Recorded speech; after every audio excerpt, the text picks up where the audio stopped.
el Evangelio de Juan. El prólogo al Evangelio de Juan queda pendiente para la última charla, Todo no se puede hacer en un día, Quien lea, vamos al ataque.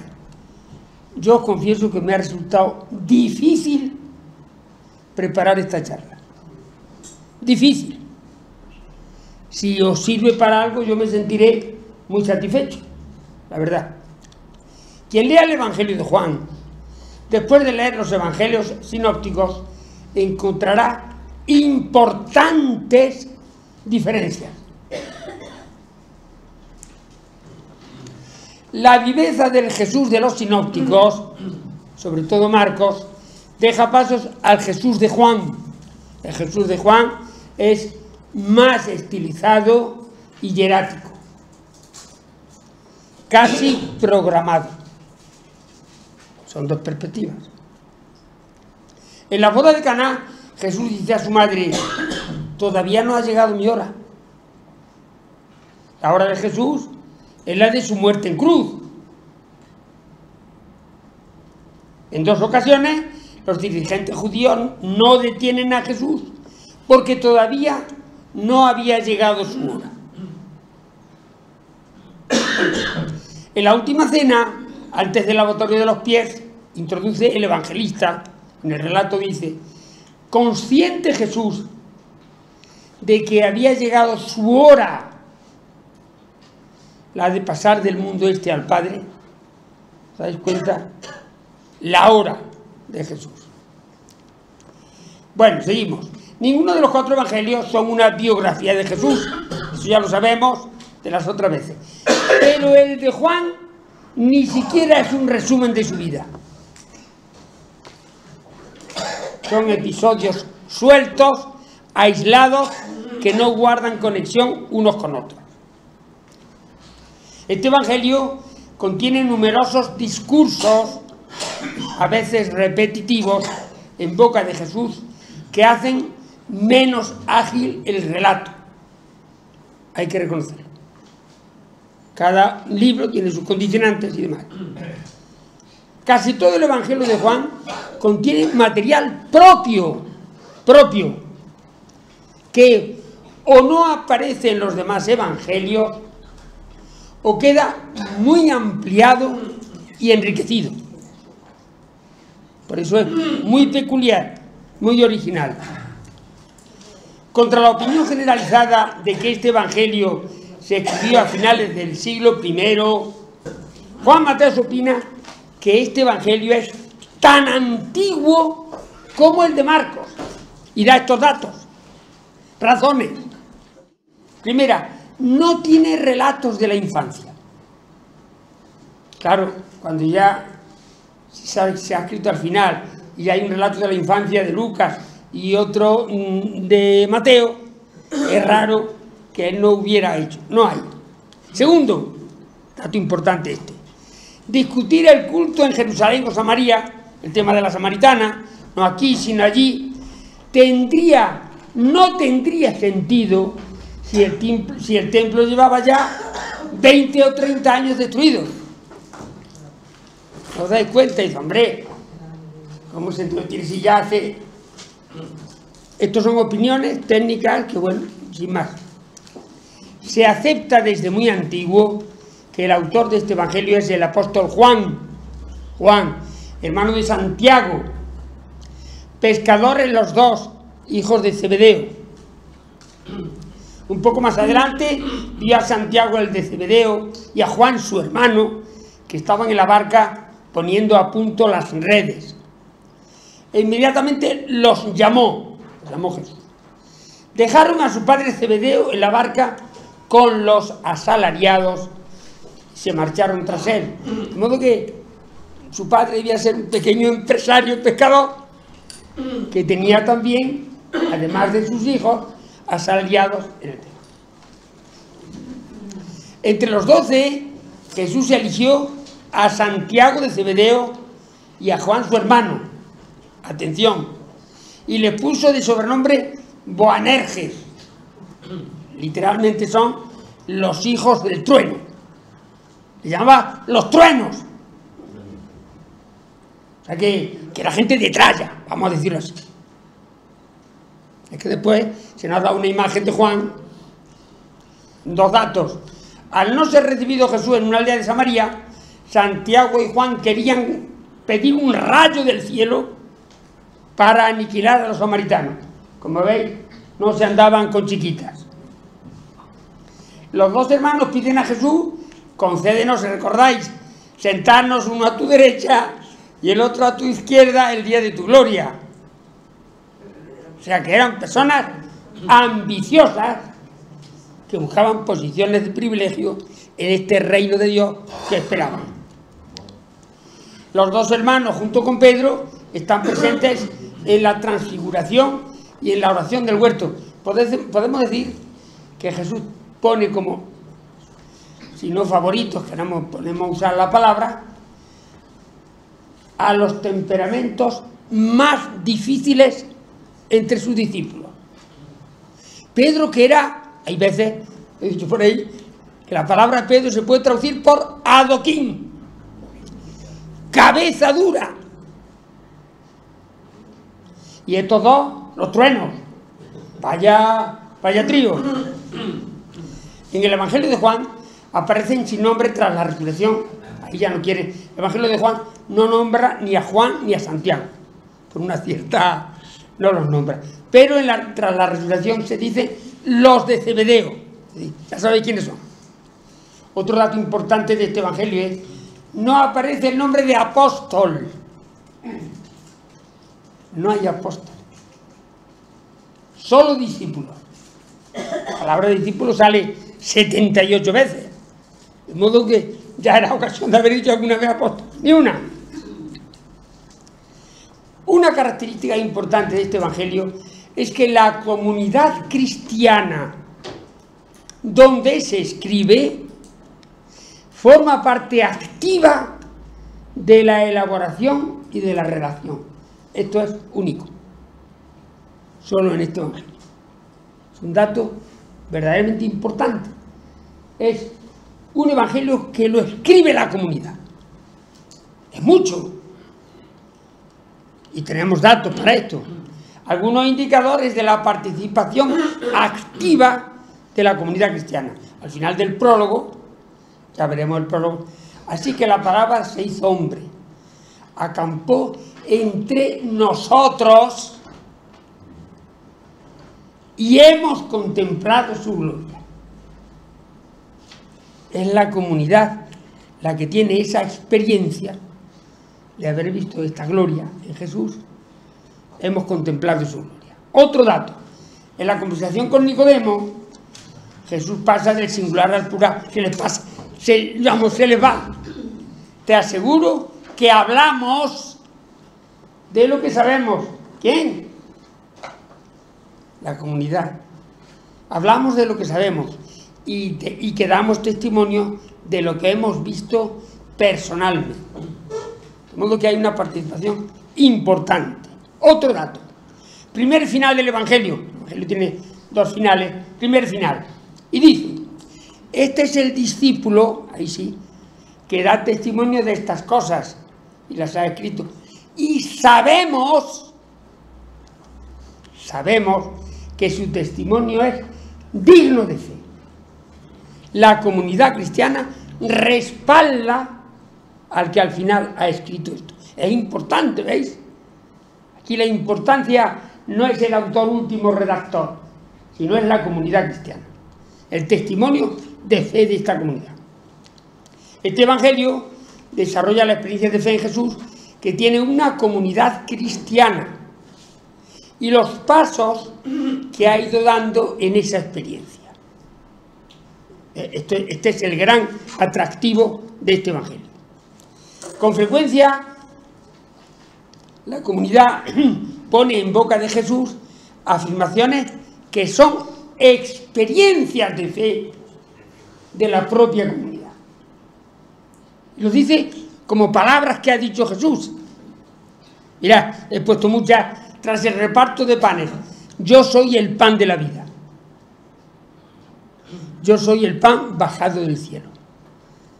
Para la comunidad cristiana eso era Jesús. y lo pone en su boca. Yo soy la luz del mundo. El que me sigue no caminará en la tiniebla, tendrá la luz de la vida. Yo soy la puerta de las ovejas. Yo soy el modelo de pastor, no el buen pastor. La traducción no es Jopoinen o Kalos, no Joagazos, es el modelo de pastor. Porque el buen pastor puede haber muchos. Bueno, pues así lo ve la comunidad cristiana. A propósito del episodio de Lázaro, yo soy la resurrección y la vida. Última cena, yo soy el camino, la verdad y la vida. ¿Ves? Todas son frases que expresan la fe de la comunidad en Jesús, y en vez de decirlo en teoría, Jesús es esto, Jesús es aquello, lo expresa como hablado y dicho por el propio Jesús. Yo soy la vid verdadera, mi Padre es el labrador. Yo soy la vid, vosotros los sarmientos. El autor inserta estas afirmaciones, veremos a ver, pues digo que me estoy colando malamente, inserta estas afirmaciones puestas en boca de Jesús en relatos catequéticos que facilitan la comprensión del mensaje. Como veis, después podemos hablar mucho. Son relatos sencillos y vivos, y suelen contener una radical confrontación con el aparato religioso judío. El ciego de nacimiento, la resurrección de Lázaro, etc. Tradicionalmente se han valorado estos relatos como hechos históricos y se consideraban una prueba de la divinidad de Jesús. Si Jesús resucitó a Lázaro, es que era Dios. Es importante, no tenemos más remedio que pasar de la mentalidad a una mentalidad crítica. El análisis crítico ha dejado claro que son relatos catequéticos, sin ninguna base histórica. Casi todos aparecen solo en el Evangelio de Juan. Si Jesús hubiera resucitado a Lázaro, es rarísimo que los otros tres sinópticos no aludan a ese dato. Veis que uno de los datos para los especialistas para analizar la historicidad de un hecho es la fuente. Una fuente sola, varias fuentes distintas, etc. Por ejemplo, las bodas de Caná, solo en Juan, paralítico de la piscina, la curación del ciego, resurrección de Lázaro, mujer adúltera, la madre de Jesús en la cruz, solo en Juan. Son muchos. Los demás evangelistas ni mención de estos datos. Juan Mateo propuso la hipótesis, también es importante esto, propuso la hipótesis de que el Evangelio de Juan está escrito en Samaria. Escrito. Y ahora veréis por qué. Cita este dato. Tras la lapidación de Esteban, fue la primera persecución a los cristianos, se desató una violenta persecución contra la comunidad que residía en la ciudad de Jerusalén.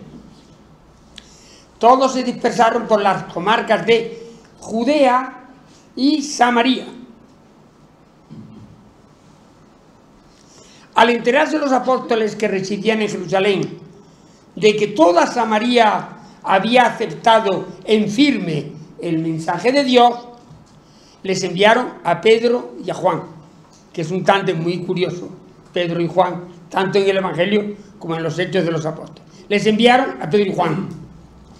Estos bajaron allí y oraron por ellos para que recibieran el Espíritu Santo, porque no había bajado aún sobre ninguno de ellos, solamente habían quedado bautizados vinculándose al Señor Jesús.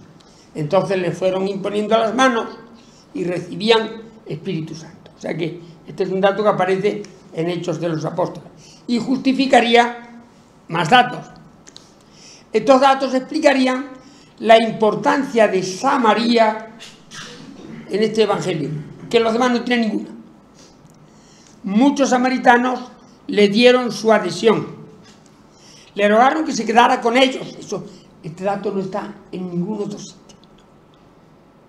Los únicos que acogen a Jesús son los samaritanos.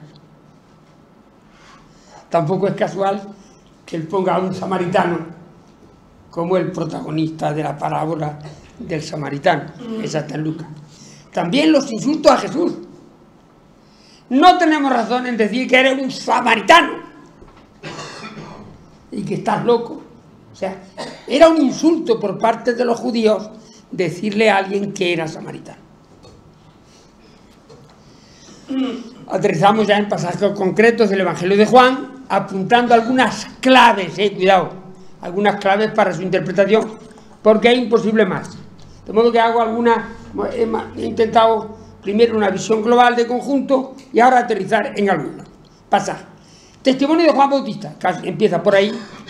El Evangelio, cuando le preguntan, ¿eres tú? No, soy yo el Mesías. Él, no. Pues entonces, ¿quién eres? En fin, bueno, y dice, Juan no bautiza a Jesús. No bautiza a Jesús. Como en Marcos y en Mateo. No podía bautizar a Jesús porque era inferior a él. ¿Veis cómo hay otra teología? Nos damos cuenta de esto. Es cómo lo percibe. El bautista aparece como segundón. Yo bautizo con agua. He contemplado, bautizo con agua, detrás de mí vendrá otro que os bautizará en el Espíritu Santo. He contemplado al Espíritu, dice él. Dice Juan Bautista, he contemplado al Espíritu bajar como paloma desde el cielo y quedarse sobre él. Yo en persona lo he visto y dejo testimonio de que ese es el Hijo de Dios. Es una afirmación enorme por parte del Bautista. Sigo. Al día siguiente, de nuevo estaba presente Juan con 2 de sus discípulos. Y fijando la vista en Jesús que caminaba, dijo, mirad el Cordero de Dios.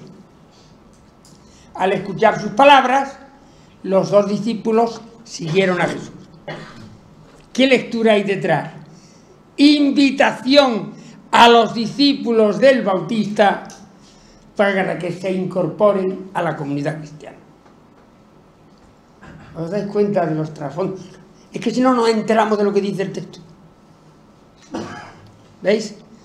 Se detiene mucho este Evangelio en el mensaje de Juan Bautista. En aquella fecha había una comunidad discípulos de Juan Bautista muy potente,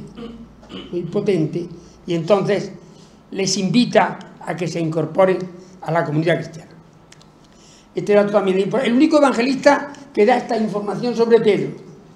Tú eres Simón, el hijo de Juan. Aquí te llamarán Cefas, que significa piedra. Cefas es un nombre en arameo, que es el que Pablo usa en sus cartas. Cuidado, esto es histórico. Pablo llama a Pedro 8 veces Cefas en sus cartas, sin más. No Simón Pedro, no Cefas. La carta de los Gálatas.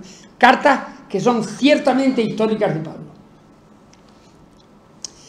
Otro dato, bodas de Caná. Bodas de Caná. La madre de Jesús, sin nombre, cuidado, aparece 2 veces la madre de Jesús en el Evangelio de Juan, aquí y en la cruz. Las 2 veces sin nombre, figura simbólica. La madre de Jesús sin nombre representa el Israel fiel de la antigua alianza como matriz de donde proviene Jesús. ¿Veis que todo esto tiene tarea? Jesús asiste como invitado. Cuidado, es que son una cantidad de símbolos enormes. Jesús asiste como invitado. No pertenece a la antigua alianza. La madre de Jesús detecta que no tienen vino. El vino, en el Antiguo Testamento, Cantar de los Cantares, el vino es símbolo del amor y de la alegría. No tienen vino. Fijaos. todos los ritos de purificación. ¿Recordáis las tinajas de piedra? 600 litros le cabían a las tinajas. La necesidad de purificación, la angustia, la culpabilización del pecado. Todos los ritos de purificación han sido insuficientes. No tienen amor, no tienen alegría. Dramática la situación en que expone él toda la religión del Antiguo Testamento, que no ha sido capaz de generar cercanía a Dios y alegría. La angustia de las purificaciones, el pecado, queda reemplazada, se los llena, se convierte en vino, queda reemplazada por la alegría de la experiencia de Dios, Padre Amor. Este es el sentido de las bodas de Caná. No es una historia real. ¿Veis? Claro, si no se nos escapan. Seguimos en Caná. Es que esto tiene tarea. Esto dice Jesús en Caná de Galilea, como principio de las señales. Manifestó su gloria y sus discípulos le dieron su adhesión. Principio de las señales.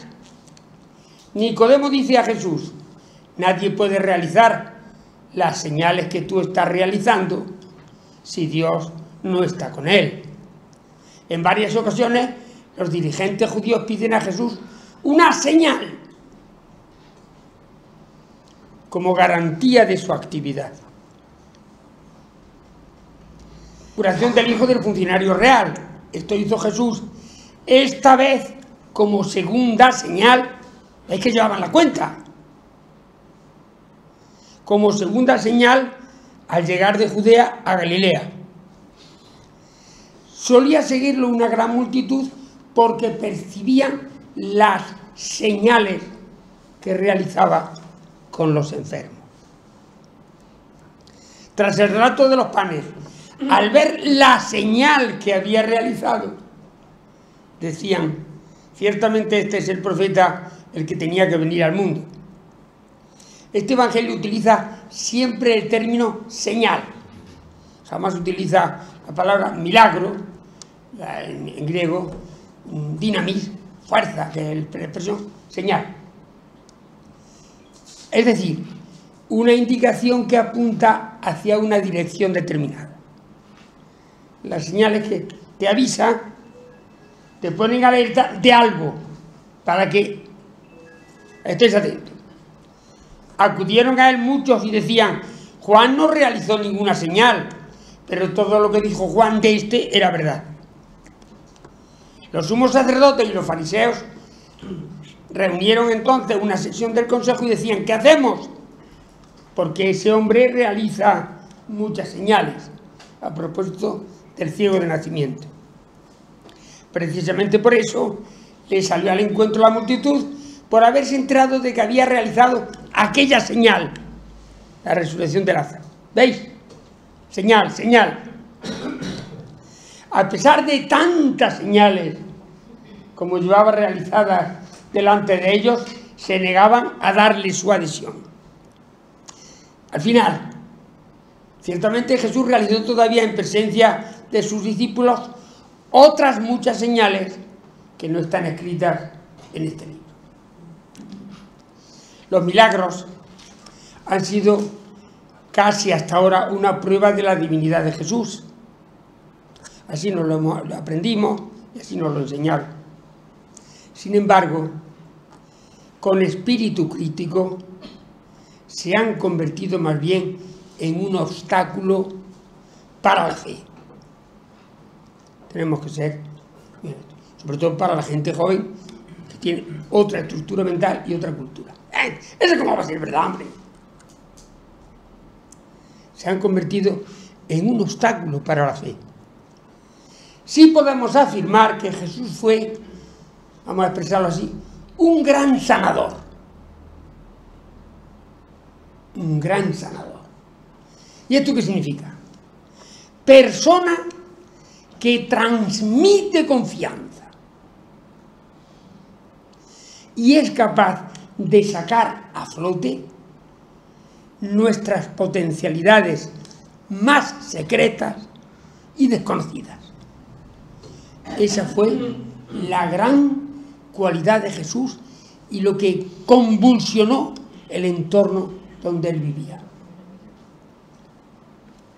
La frase "tu fe te ha salvado", la oímos tantas veces, empleada 7 veces por Jesús en los evangelios, se puede traducir perfectamente: tu confianza te ha curado. Epistis su seso quense. Tu confianza en ti mismo te ha dado capacidad, ha sacado a flote posibilidad y te ha curado. Otro dato, como veis, otro episodio en el templo, ¿recordáis? Cuando echó a los mercaderes, etc. Les replicó: ¿con qué autoridad haces esto? Le replica Jesús: suprimid este santuario y en 3 días lo levantaré. Se refería al santuario de su cuerpo. Atención, la nueva relación entre Dios y los hombres significa la desaparición de las antiguas instituciones, las tinajas en Galilea y el templo. Es radical, ¿eh? Es radical. Jesús practica y afirma que el lugar donde Dios se manifiesta y desde donde actúa es el ser humano. Cada ser humano y todo ser humano. Esto sí, es una revolución de valores absoluta. Este cambio tan radical de mentalidad religiosa significa nacer de nuevo o nacer de arriba. Puede significar las 2 palabras. Anocen significa de nuevo o de arriba. ¿Qué es lo que dice Jesús a Nicodemo? Hay que nacer de nuevo. No se enteraba de nada.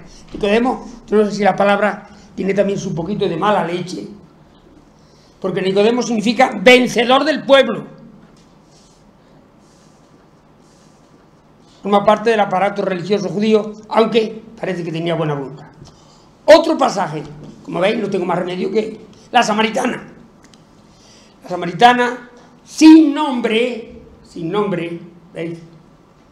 Símbolo de Samaria, que pretende apagar su sed en su antigua tradición. ¿Sabéis? Samaria fue una escisión de los judíos, una especie de herejes, llamámoslo así.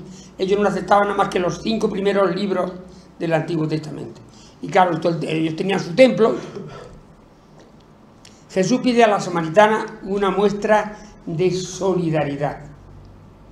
Solidaridad. Dame de beber. Es precioso esto, a mí me emociona. Se trata de ese nivel humano, de elemental, que une a las personas por encima de culturas y barreras políticas o religiosas. Las necesidades primarias que tenemos todos los seres humanos y en los que podemos coincidir todo el mundo. A partir de ahí es cuando empieza el diálogo. La mujer le contestó, no reconté, pero esto sí: no tengo marido. Dice: vea a buscar a tu marido. No tengo marido. Dice: maridos has tenido 5 y el que tienes ahora no es tu marido. Atención. Baal significa a la vez Dios y marido. Porque claro, el Dios de la mujer es su marido. Terrible, pero está ahí. Entonces, la idolatría se identifica con el adulterio. ¿Os dais cuenta? Se va, sabe, muchas veces los profetas de la antigüedad, se va con otros dioses, con otros maridos. En Samaria, además del culto a Yahvé, se habían construido 5 ermitas de dioses. Eso dice 5 maridos. Jesús alude a este hecho.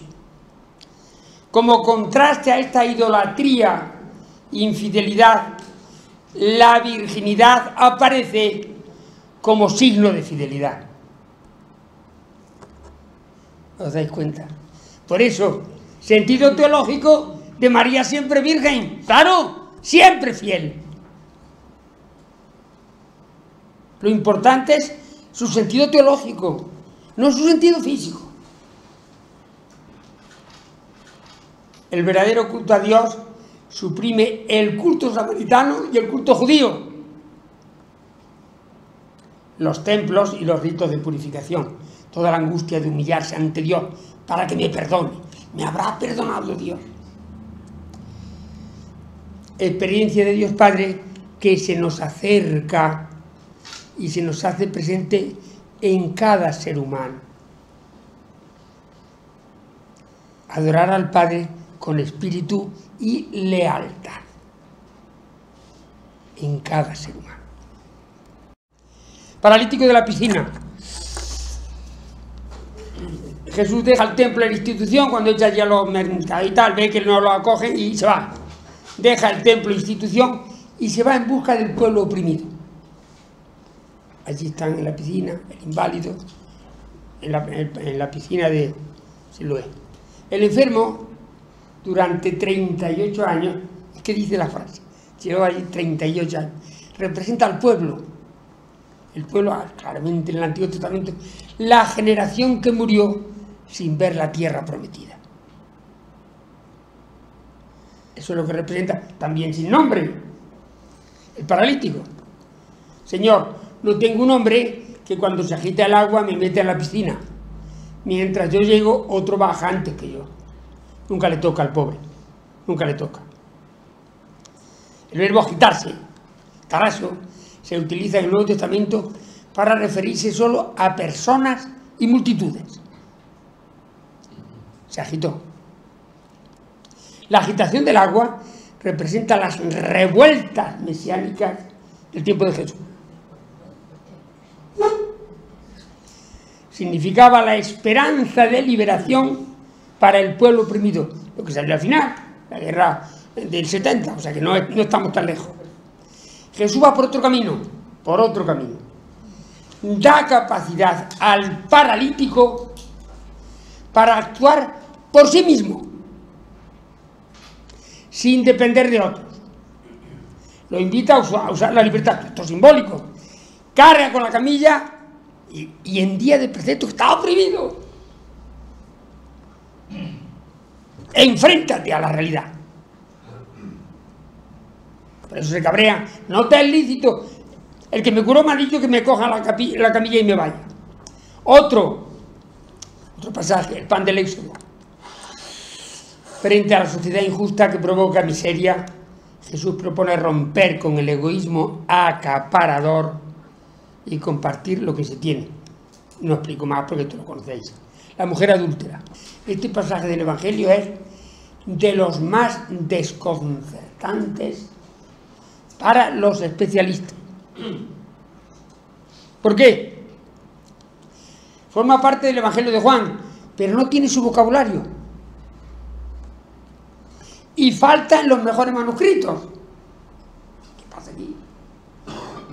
En los códices, incluso en los leccionarios de la liturgia de los siglos primeros, no está. ¿Cómo de qué? Hay aquí una sorpresa, y no es su estilo. El vocabulario que usa no es el normal de Juan. Parece como si hubiese sido una hoja suelta que muchos dudaban de incluirla y otros no sabían dónde ponerla. Qué curioso. Algunos lo traen en el Evangelio de Lucas, inmediatamente antes de la Pascua, ¿no? Antes de la Pascua insertan este texto, o al final del Evangelio. Es decir, que no hay ahí homogeneidad como en el resto de los pasajes del Evangelio. El contenido de este relato está muy en sintonía con el Evangelio de Lucas, recordáis, el Evangelio de la Misericordia, y su modo de transmitir la compasión de Jesús hacia la persona pecadora. Realmente parece que es de Lucas. Se comprende que haya gente que lo insertara en Lucas. Ahora, un pequeño dato para que os demos cuenta de lo que ha pasado aquí. El código de Hammurabi, rey de Babilonia, ya sabéis que murió en 1750 antes de la era común, hace unos pocos veranos. Pues él dictamina en el párrafo 129: si la esposa de un hombre es sorprendida acostada con otro varón, que los aten y los tiren al agua, a los dos. Tirarlo al agua, tirarlo al río Éufrates. ¿Estamos? Porque había agua al río, ahogarlo. Es importante, a los dos. Pero hay más. Ahí dice, si el marido, hombre, esto está bien, si el marido perdona la vida a su esposa, el rey perdonará también la vida a su súbdito. Vale. Un dato de generosidad, si el marido es generoso con su esposa. Esto ya del Levítico. Si un hombre comete adulterio con la mujer de su prójimo, empieza por el hombre y no por la mujer. Importante. Si un hombre comete adulterio con la mujer de su prójimo, será muerto tanto el adúltero como la adúltera, los dos. ¿Veis? ¿Cómo se ha ido produciendo? Por desgracia, la sociedad patriarcal fue cargando las tintas sobre la mujer hasta eximir de culpa al varón. Es triste, ¿eh? Hasta se saltaron la Biblia. La reacción esto es muy bonito. La reacción de Jesús ante la adúltera es una denuncia educada y exigente, llamando a la coherencia personal. Quien de vosotros esté sin pecado, que tire la primera piedra. Llamando a la coherencia personal, incluso aunque no haya compasión, fíjate, aunque no haya compasión, pero, hombre, no seas tan caro. Jesús, en cambio, utiliza la compasión, él sí, la compasión y la generosidad sin límites.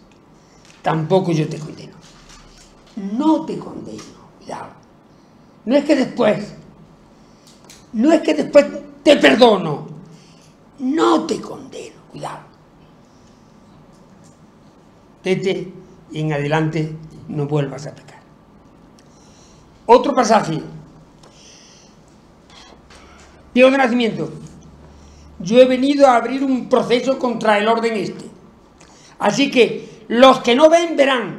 Y los que ven quedarán ciegos. Es duro, ¿eh? Es una subversión de valores tan enorme que lo anterior no sirve para nada, si es que no te abres a realidades nuevas.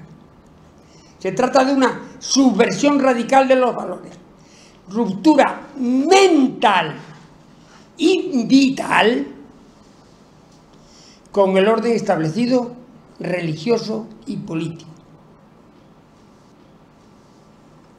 El Evangelio de Juan utiliza la palabra cosmos, mundo, en su acepción originaria, Cosmos significa orden.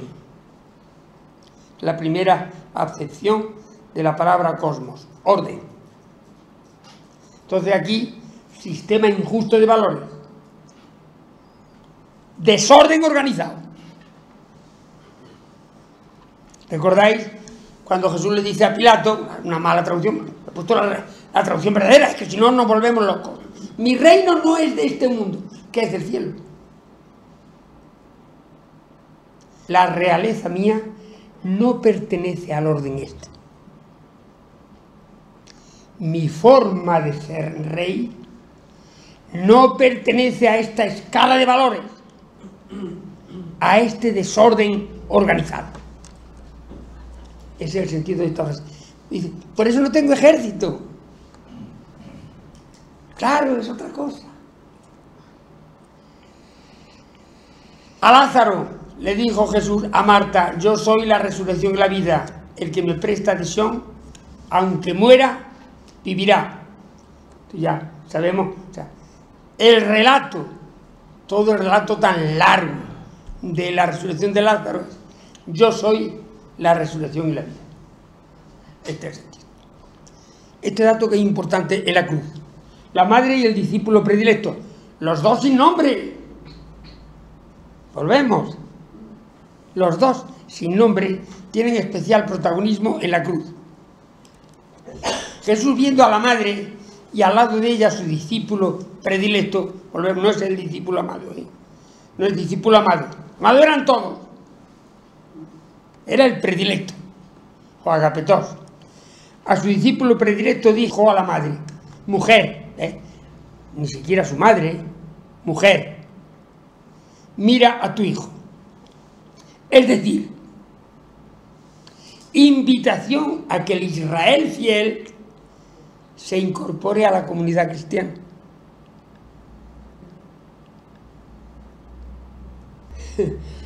La verdad es que os dais cuenta, Antes de que se me olvide, comprendo que esto es romper mucho, estamos en Semana Santa y tal, mira. Pero vamos a decir, lo voy a decir. Desde el punto de vista histórico, desde el punto de vista, de luego, que la madre de Jesús no estuvo en la cruz, clarísimo. No estuvo. Y explico. ¿Cómo es posible que los tres evangelistas no digan nada de la cruz, nada más que Juan? Primer dato.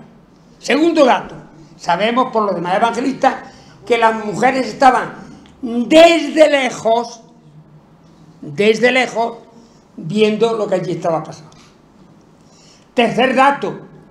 No es nada probable desde el punto de vista histórico que los soldados permitieran a los familiares de un ajusticiado estar al lado de la cruz. Es impensable. De modo que desmitificamos, yo os digo mi punto de vista y naturalmente que se puede uno discrepar.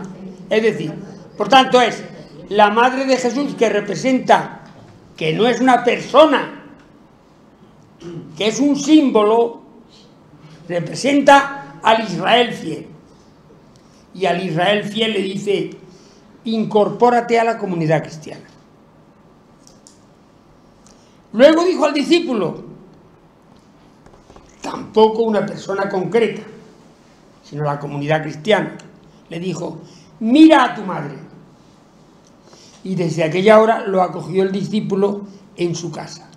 La comunidad cristiana acoge en su casa a ese Israel fiel que da el salto para salir de sus esquemas rituales y para pasar a la libertad de los hijos de Dios. Este es el sentido de este pasaje. El Evangelio de Juan,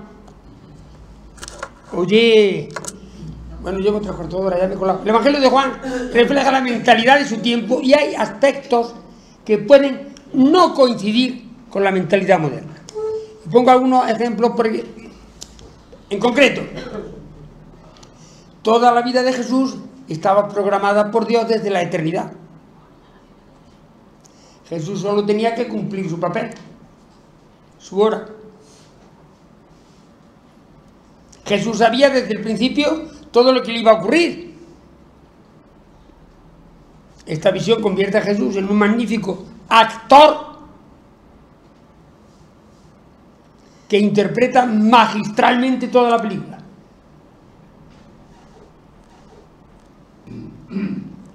Hay otras expresiones que nos pueden parecer acaparadoras y excluyentes. Parábola del pastor modelo. Tengo además otras ovejas que no son de este recinto. También a esas tengo que conducirlas. Escucharán mi voz y habrá un solo rebaño, un solo pastor. Probablemente se hace referencia a las distintas comunidades. Está la comunidad judía, la comunidad samaritana, la comunidad de Juan Bautista. Aspiración a que se integren en la comunidad cristiana. La vid y los sarmientos. Yo soy la vid, vosotros los sarmientos. El que sigue conmigo y yo con él, ese produce mucho fruto, porque sin mí no podéis hacer nada. La Iglesia Católica se ha aplicado a sí misma, y desde muy antiguo, estas palabras de Jesús. Esta Iglesia se considera la única y verdadera comunidad de Jesús bajo la obediencia del obispo de Roma. Fuera de la Iglesia no hay salvación.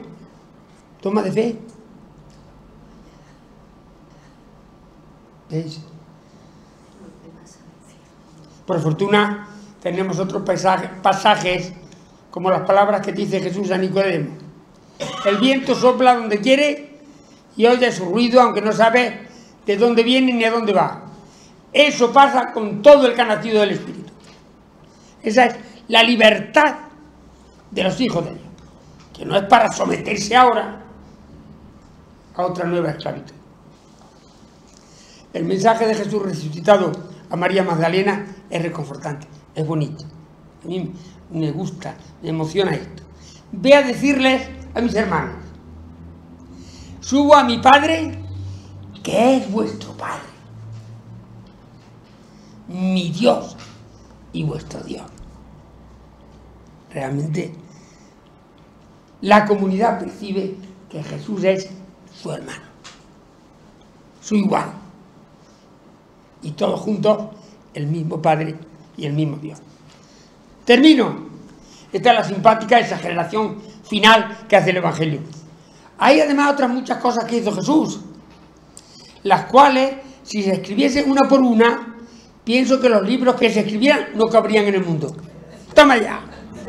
Pipas. Espera un poquito. A vuestra disposición, y además, ya digo, para criticar, preguntar, todo lo que queráis. Pues voy a decir muy denso, muy denso. Y San Juan el evangelista de los símbolos, porque hacen aquí usar símbolos, que nosotros no sabemos, porque como el evangelio tiene un significado, que hay que sacarlo, y cómo sacamos todo tantas cosas. Entonces, es que necesitamos algún teólogo cada uno para que nos explique las cosas. Claro. Ellos no escribieron para nosotros. No sabían nuestra cultura ni nada de esto. Ellos escribieron para unas personas con las que tenían con unas categorías simbólicas que eran propias de su cultura. A medida que se distancian, se nos queda más lejos. Por eso es la dificultad del Evangelio. Perdona. El Quijote, siendo en español y siendo mucho más cercano, hay cosas que no entendemos ya. Perdona. En sus catequesis, Jesús no hace lo que muchas veces hacemos nosotros en las nuestras: ser doctrinal. Son sencillas catequesis, muy cercanas a la experiencia de las personas. Y eso es lo que hay que, en la Iglesia, en estas comunidades nuestras, tenemos que recuperar. Ese sentido del lenguaje cercano, vital, que muchas veces se nos va en las dogmas y en las doctrinas y en lenguajes clericales que no le dicen nada a la comunidad. Y eso pasa en la liturgia, con el tema sacramentos y con todo eso. Yo pienso que es eso, ¿no? Ellos buscan la conexión de experiencias. Más cosas. ¿No parece que sabía Jesús todo lo que le iba a pasar? No era hombre, no era Dios. Por eso digo... No era Dios, pero cuando era hombre, si no, no tendría tampoco, yo siempre creo que eso. No tendría... Nosotros nos hemos vuelto locos en intentar que era Dios, que lo sabía como hombre, pero no como Dios. Al revés, que lo sabía... Nada. Jesús de Nazaret, una persona concreta que vive su vida como cualquier otro ser humano, que tiene una experiencia muy profunda de que Dios es Padre suyo y Padre de todos los seres humanos, y lo que quiere es transmitir ternura, compasión para las personas. Pero él no sabía que iba a padecer la pasión, ¿no? No, yo entiendo que no lo sabía. Por eso. Espera, después de aquí otra persona, vas tú, Virgilia. A ver. Orden. A ver. Que, mira, a mí, después de tu exposición, lo que me dan ganas es de seguir profundizando este Evangelio, porque hay muchos aspectos que yo no conocía. Por ejemplo, el simbolismo de que no tenían nombre, eso me ha parecido tan nuevo y tan bonito que lo que yo siento es gana de profundizarlo. Y luego pues que me gusta que se nos rompan estos esquemas, porque nos hemos acostumbrado a no pensar, a no criticar en esta materia, que todo era hecho, todo estaba atado y buen atado, y entonces nos hemos confiado mucho. Como todo está hecho, todo está dicho, yo no tengo que pensar, no tengo nada más que cumplir. Y como eso a mí no me gusta, porque no soy muy obediente, pues me parece que esto es una riqueza grande a mi modo de entender, que cada uno tenemos que buscar, que tenemos que indagar, que no nos conformemos y escuchar al que está al lado, que a lo mejor nos dice cosas importantes. A mí no me da miedo, a mí me da mucha liberación y mucha gana de seguir. De seguir. Porque... Venga. Aunque luego me diga Adoquín, hay una cosa en la cual no coincido con lo que has dicho, y es, yo tengo en mis datos que dice, mientras que los tres evangelistas son la obra colectiva de la Iglesia, Juan en su evangelio es el testimonio de un creyente. ¿Quién ha dicho eso? Y tú me lo has dicho otra vez. Yo esos datos los he sacado de los paulinos. Ya, vale. Quiero decir que yo decía, eso no lo he dicho yo. Vale. Ya está. Bien, o sea que por eso he dicho yo que Juan Mateos da otra hipótesis. Esto es un tema histórico. Histórico. Y hay que se peleen los historiadores y busquen, analizando desde el punto de vista histórico, independientemente de la fe que se tenga, porque es el médico que cuando atiende al enfermo no es que sea creyente o no, analiza su problema. Entonces, con las técnicas de búsqueda de historicidad, que analicen los datos. Juan Mateos piensa que este evangelio se escribió mucho antes. Hay una tradición de que se escribió después. Vale, este es un tema. Ahora, lo que sí es cierto es que en el evangelio, al menos en 3 ocasiones, se habla en plural. Habla la comunidad. Cosa que no ocurre nunca en los sinópticos. En los sinópticos hay un autor que recoge la fe de la comunidad, la expresa, intenta dar respuesta a los problemas que tiene esa comunidad, pero es un autor. Mientras que en Juan, nosotros hemos visto su gloria. Nosotros sabemos que esto que dice es verdad. Eso es respaldo de la comunidad. Porque en esa comunidad probablemente había personas que habían conocido a Jesús, claro. Y por tanto hablaban de algo que ellos habían tenido, aunque sean personas anónimas para nosotros. Yo, más. Una cosilla solo, que me ha parecido que con tanto simbolismo y para mí también bastante novedoso en algunas cosas, pues como que ha ido muy rápido, que se me escapan muchos datos. Entonces yo me hubiera parado en un par de ellos o 3 para que ese simbolismo lo hubiera yo. De todas formas, sí tengo que decir que el que me ha gustado mucho es el de la virginidad, la fidelidad, la idolatría, ese paralelismo que ha hecho, me ha hecho descubrir. Sí, yo ya te digo que me ha costado difícil preparar esto. Me ha costado. No sabía qué quito. Tengo 2 programas de todo lo que he ido quitando porque era imposible. A ver, más cosas. Porque yo cuando te escucho siempre tengo el recelo de qué sorpresa me estás preparando para... Vamos a ver. Eso es verdad. Y es porque los que hemos tenido, los que nos hemos educado en esa catequesis que tú sabes, tan clásica y tal, cada vez que esto nos abre una perspectiva nueva.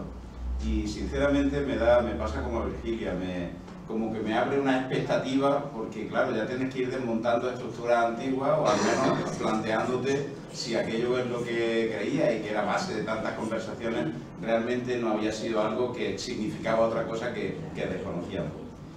Y entonces cada vez me resulta más difícil leer estos pasajes porque me siento más incapacitado para eso. Esa es la verdad, esta es la sensación que tengo. Porque en principio aparecían esas cosas que decía, bueno, es que Jesús dijo una cosa, una intención, pero luego los hombres, los apóstoles, los discípulos lo han transcrito de otra manera, y me recuerda como aquel hombre que tenía una empresa y llega y se encuentra que le han escrito allí, su secretaria le ha escrito allí un texto, y lo mira y dice, esto es que no tiene mucho sentido lo que me ha escrito aquí. Y dice la secretaria, es que yo tampoco entendía muy bien al que me hablaba por teléfono. Y claro, si sumamos todas estas cosas, aparece una cantidad de variables que de verdad que nos deja en una situación muy difícil. Sí, sí, así es. A ver, Pompe, yo pienso que Dios se empeña en hacerse humano y nosotros nos empeñamos en hacer de Jesús Dios. Es decir, Dios se hace encarnación y nosotros cogemos la encarnación y la sublimamos y la lanzamos allí porque así nos compromete menos. A ver, discrepa, dilo en voz alta. No, eso que por eso yo no me ha gustado que diga, que no me ha gustado la frase. Yo creo que, es decir, interpreta muy bien su papel. Pero sí, vamos a ver. Me ha parecido que era esa frase. Que eso es la traducción que se puede hacer de que él sabía desde el principio todo lo que le iba a pasar. Pero que no es verdad. Ya, es que no es verdad. Si nos aclaramos. Jesús, como todo ser humano, se abre al mundo, tiene experiencias, reflexiona sobre ellas, se ve interpelado por la realidad que tiene, y él cada vez va descubriendo que su tarea es transmitir a la gente que Dios nos quiere, que no hay que tenerle miedo y que lo que tenemos que hacer es querernos, ayudarnos y perdonarnos. Así de simple. No hay más. También hay pasajes donde dice el mismo Jesús, me llevarán, entraré triunfante en Jerusalén, luego me crucificarán, menos de qué, menos de cuánto. Entonces, ¿lo sabía o no lo sabía? Y a los apóstoles también, el Hijo del Hombre será... Esas predicciones de la pasión, están hechas después de la resurrección. Están puestas por los evangelistas para entendernos. Ellos ven la película cuando ya ha terminado. Y cuando ya la conocen, la interpretan cuando ya saben el final. Es que es importante darnos cuenta de esto. Si no, pues nos hacemos un lío. Más, por aquí y ahora después por allí. Venga. Vamos a ver, por un lado nos dice, hay que tener cuidado de no interpretar los milagros en sentido literal. Y ahora actualmente cuando se va a canonizar a una persona se le dice, a ver si tiene los milagros como que no tengan explicación. 20 siglos de atraso. Lo siento, siguen pensando en el milagro como una acción especial de Dios superando las leyes naturales. Que no, en el Evangelio de eso, nada. En el Evangelio. Otra. Yo que he observado que has dicho la mujer adúltera, que no es del estilo de Juan. Que no se da cuenta que no es del estilo de Juan. Si Juan se presupone de que fue antes que Marcos, Del mismo tiempo más o menos, dice. Lucas fue posterior. Y ahora quieren o lo han metido en el Evangelio de Lucas. O sea, el texto de la adúltera chirrió en la comunidad cristiana en la época del integrismo, siglo II, III, les chirriaba. Les parecía blasfemo incluso. Y entonces hay sitios donde se arrancó. Porque resultaba escandaloso para la propia comunidad cristiana, para algunos sectores. Pero en fin, al final ha prevalecido la fidelidad al texto, porque además es absolutamente coherente con la forma como actuaba Jesús. Pero en una sociedad patriarcal machista, pues aquello Si todavía se sigue apedreando a las mujeres, fijaos. Bueno, que allí se apedreaba porque no había agua, ¿eh? Como no había agua, había que apedrearla. Era más cruel, claro. Bueno, ¿terminamos o yo creo que ya está bien, ¿no?